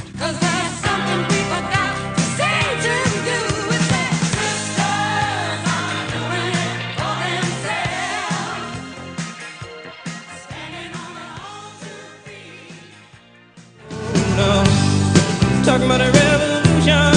Oh, while they're standing in the welfare lines, crying at the doorsteps of those armies of salvation, wasting time in the unemployment lines, sitting around waiting for a promotion. Don't you know, talking about a revolution sounds a whisper. And finally the tables are starting to turn, talking about a revolution. Oh, I love Tracy. Welcome back to the show. It's so good to be with you. FilterFreeRadio.com, RadioOrNot.com, ProgressiveBlendRadio.com, illegal wiretapping. However you may be listening to us, welcome back to the show. It's so good to be with you.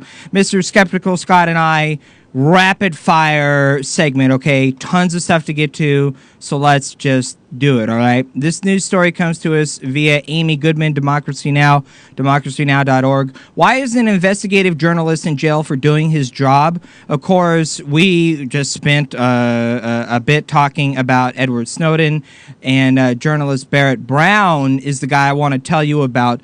But I tell you what, we have a caller, ladies and gentlemen. The comment line is working, so allow me to give out the number real quick. 503-746-TALK. It's 503-746-TALK. Listener, can you give us your first name, where you're calling from? Mitch, Sycamore, Illinois. Hey, it's Snork from the chat room. What's going on, buddy? Just listening through the green news there. They mentioned about the problems with the diesel dust, or the particulate, as they call it. And I thought maybe a lot of people aren't really familiar with what diesel dust is, or the particulate. It really closely resembles coal, with sometimes it has a little bit of oil to it, something to make it stick. But when you take the big hydrocarbons and break them up, you're left with a little piece of carbon.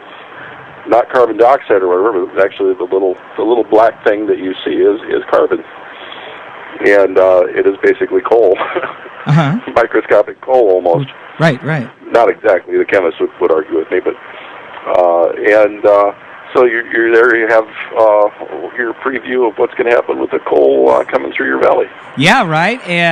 Of course, referencing behind me the signs that we have up in the studio, no coal exports, and we got to do another show about amber energy. Snork, I got to tell you, no shit. Right before the show, Scott and I have a pre-show prep kind of session, and we were just saying, we've got to get Snork on, and we've got to do a whole, ecology, Fukushima. tie in Fukushima, the coal, just do an update on that. And if you allow me, probably not this week, but maybe in future weeks. I know, Snork, you were telling me that you might be doing your own kind of show and broadcast. And if you want to mention or plug that, or give us a tease for maybe something to look out for, or we'll keep folks updated here. Is there? Sure, maybe a chat or two. I don't think I could do a sustained show. Right. That takes a special kind of talent. Oh, well, thanks, man. I guess. But we have fun. It's fun, too. This is, Scott and I were saying earlier, this is our vent. This is our outlet. This is, not only is this a hobby and we think educational and like a contribution to the Commonwealth, to the common good, but also it's very therapeutical for me. I'll be quite frank, it's very therapeutical to have the conversation with you guys. So, we always play the green news, and I'll mention, because I don't know if Kenny Pick has made an official announcement yet, but I'll leave the official announcement for Ken tomorrow, but you can just stay tuned for surprise stuff coming from the Brad Friedman on Liberal Justice Radio. So that's all I'll say on that. But Snork, it's always good to hear from you, bud. About the environment? Say that again, Scott? Oh, I just want to know if Snork had some other things about the environment he wanted to enlighten us about, I don't know, Fukushima fallout? Oh, yeah, it's still there. It's still pumping away as much as it has been. probably even worse, because as it ages, you have the daughter products now presenting their own daughter products. It's as I say, a nuclear pinball game as to what the daughter products become. Depending on which particles hit which objects, they turn into different elements. One moment they might be trying to capture a solid, and after it goes through its decay state, the next decay state maybe is a gas. So your method of containing it is completely different. And after a next decay state, it could go back to a gas again, or it could go back to a solid. These are some It's just a gift that keeps on giving, huh? Yes, and until all of the energy's gone. That's a few billion years. You're telling me that Fukushima is going to continue to pollute the environment for, well, a few million years? As long as we know. Wow. So until it's addressed, it will keep on being this way. And until we start having the proper precautions of the others, even once we shut the other nuclear reactors down, if we do, we need to take care of them probably longer than the human race will exist, because they will keep decaying and decaying. The spent fuel is as active as the other fuel was. It's not like a candle. When you burn it, it's gone. It's still an element. It's still radioactive. And unless it comes to a stable daughter product, which is not that common with the large things that we use for nuclear fuel, we have some very long decay chains to worry about. Yeah. My personal connection is my uncle, my mother's brother, Uncle Vern, up in Washington State, worked at Hanford for a long time. And he's not that old.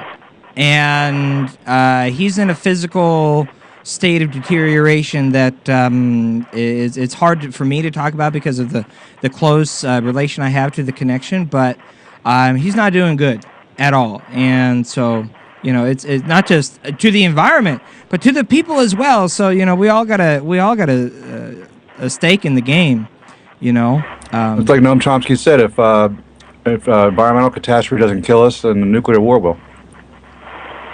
And or nuclear peace in this case. Yeah, exactly. And the beginning of the Green News Report, they played the clip, of the propagandist saying, basically, oh yeah, the climate change people, they're a certified cult, they're or whatever, a bona fide cult, please give me a break. In the case of this, though, it's people that are concentrating what will be the expense of others for generations. They're using this for their vacations right now. They're getting very tidy sums of money, which they will sell their share. They won't have anything to do with the company when it goes for bankruptcy, but will be left with the cost. Yep. Where's my... Wow. Damn it, where's my... I should let you get back to the regular show. No, hey, man, no. We always... Snark, will you come on in the near future and do at least an hour or 2 hour show with us? Certainly. And if you wanted to pre-tape, that's okay as well. I'm here during the day. Sounds good, bud. We are going to connect soon. And Scott, you're going to have to hold my feet to the fire, and we're going to make this happen, damn it. So... Absolutely. I mean, Mitch, you're such a good resource. What's your background again, real quick? I'm a manufacturing engineer, the least of the engineers. You're an engineer, and you have quite a vast knowledge of nuclear energy and of the environment and just basic chemistry that most people don't know. Well, we have to be able to take other engineers' ideas and make them reality, which means we have to figure out where many others get to work with assumptions, we have to work with the realities. Very good. Bridging the gap between, development and reality. Progressing forward, deviating from the norm, ecology. Excellent. Hey, Mitch, it's good to hear from you again, man. We'll have you on again real soon. Thanks. Love you, bud. I'll go back to radio. Okay. We'll talk soon. And thanks for calling, bud. We'll keep you updated as far as having Snark back on, and we'll do an ecology show. We'll talk about solutions. We'll talk about turning waste into energy. We'll talk about all these things we need to be talking about and doing it. Well, he actually, points out a lot of things that most people aren't even aware of, that, aren't even, I mean, obviously global warming, but, nuclear energy and the waste and all these other things that go with it, and of course the nuclear warheads we have, and there's an abundance of environmental catastrophes waiting to happen, not least of which is of course global warming. And so I think it's really good to have someone like Mitch on to talk about these things, because it's something that you and I, it's out of my realm of knowledge. I know it's there. I know it's bad. I don't know why. And so we can have him on to talk about the why. Right. And as long as I don't give people nightmares. Right. Yeah, you do paint a pretty stark picture, man. It's pretty grim out there. I love it. I love it because if it's us and you in our conversation that can provide a more abrupt slap in the face reality wake up call, then man, bring it on, because that's what we need. We need people engaged in reality and aware of. Amen to that. Yeah, so I got no problem with it. We play a 30-second disclaimer at the beginning of every program that says viewer discretion is advised. There you go. Especially if Stork's on. All right, bud. You know what? We'll make a jingle. We'll make up some little we'll make up a little intro thing. Warning: the following segment is going to be so informative that it just may blow your brains out. So don't do that and get active. All right, bud. We'll talk soon. Thanks, man. Bye. All right. And all right, man, I love him. Where's my cheering thingy? All right. The phone line's always open, and hello NSA, anyways. So we got like 10 minutes left. I'll just real quick, I want to mention a couple things. Rapid fire. We're talking about Edward Snowden. He's at the Moscow airport. You know about Bradley Manning. He's on trial. You know about WikiLeaks founder Julian Assange, who's in the Ecuadorian embassy in London. But do you know about the other man tied to the world of cyber activism who has been in prison now for over 300 days? His name is Barrett Brown. He's an investigative reporter with ties to the hacking collective Anonymous. He spent the last 300 days in jail, has been denied bail, faces 17 charges ranging from threatening an FBI agent to credit card fraud for posting a link online to a document that contains stolen credit card data. Barrett Brown, is being unfairly targeted for daring to investigate the highly secretive world of private intelligence and military contractors. And he helped discover a secret plan to tarnish the reputations of WikiLeaks and Glenn Greenwald of The Guardian. There's news, and I want to throw that name out there. If you go over to, there's an article, Common Dreams, Alternet, and it originated out of Democracy Now! It's titled, "Why is an investigative journalist in jail for doing his job?" That's a good question. A lot of people, some other people are asking, why is an investigative journalist dead in a car crash after investigating intelligence? Who knows? There's another question. We haven't even gotten to Michael Hastings. Hastings. We haven't even gotten there yet.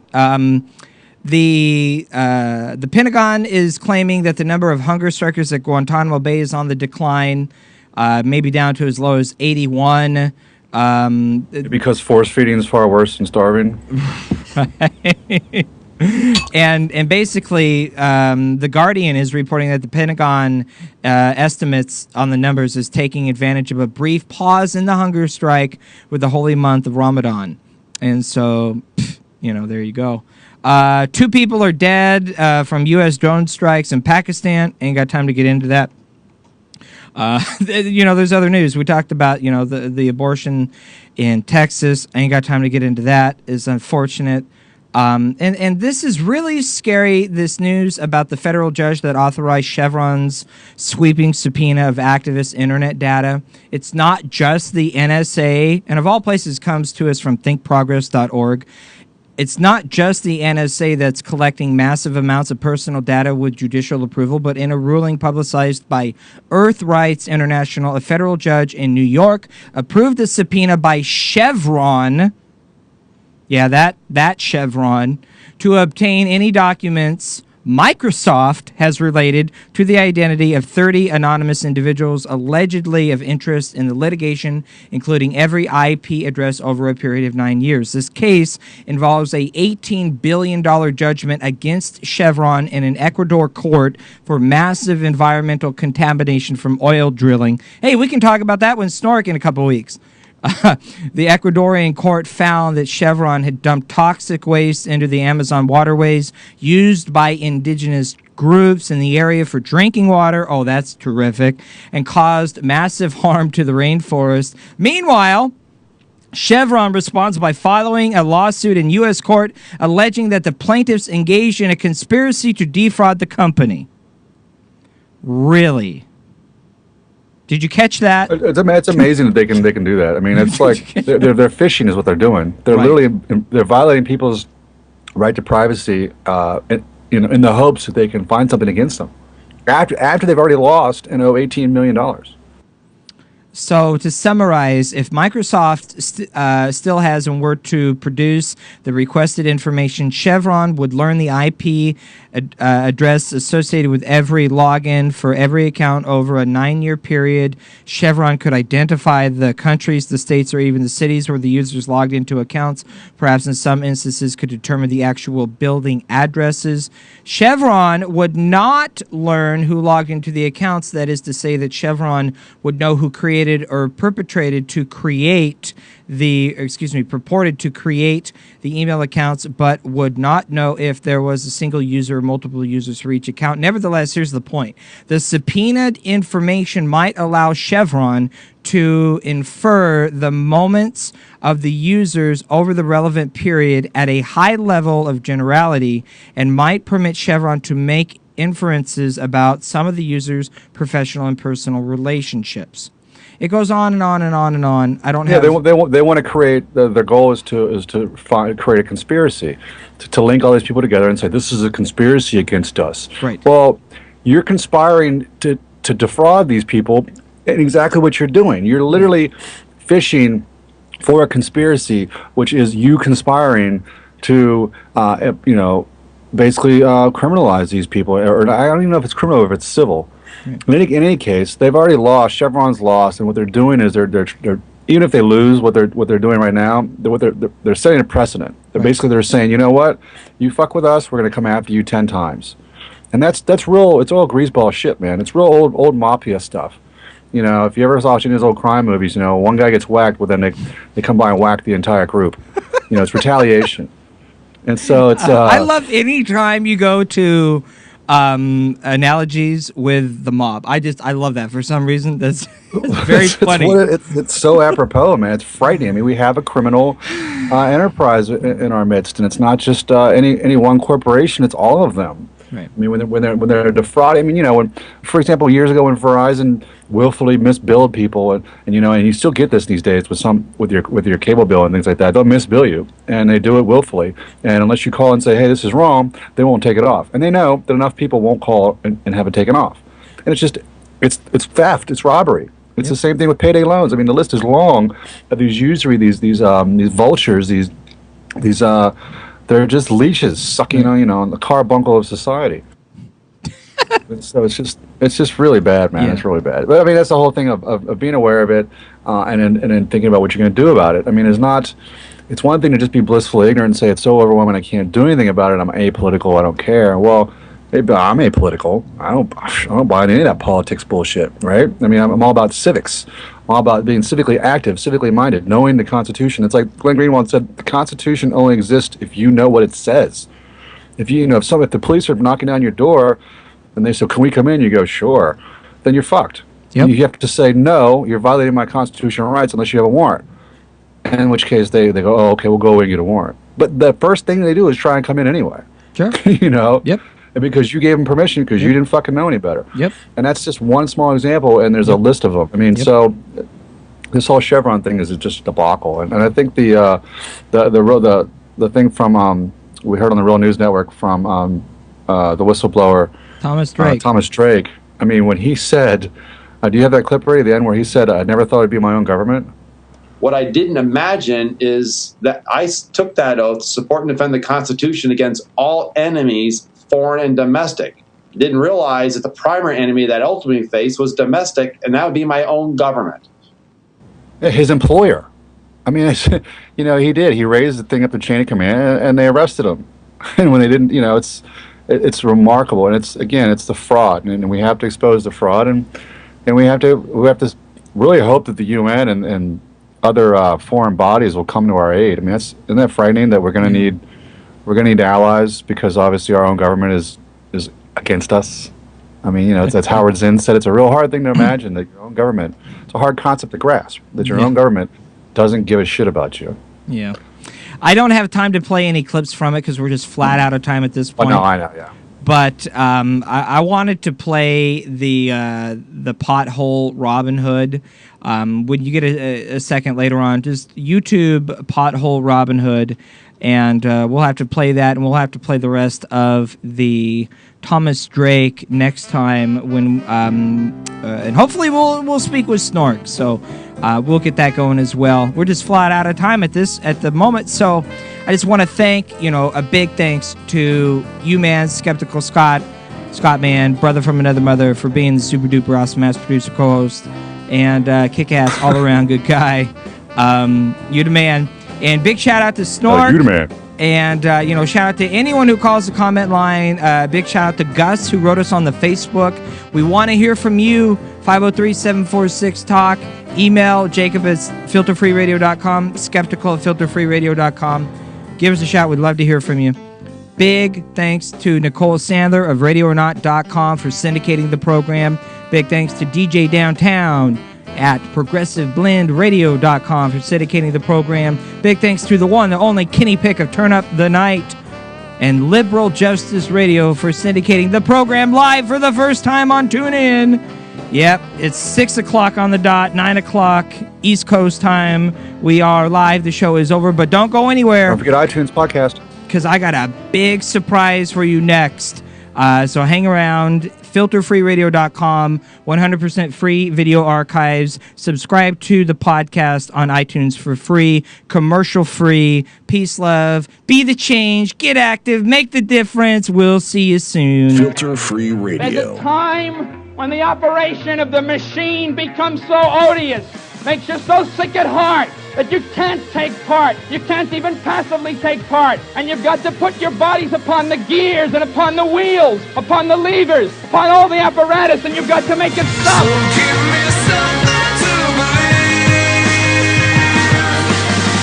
'cause I am living just to believe, and I need something more to keep on breathing for. So give me something to believe. The revolution will be broadcast Monday from 7 to 9 p.m. Eastern. Filter Free Radio.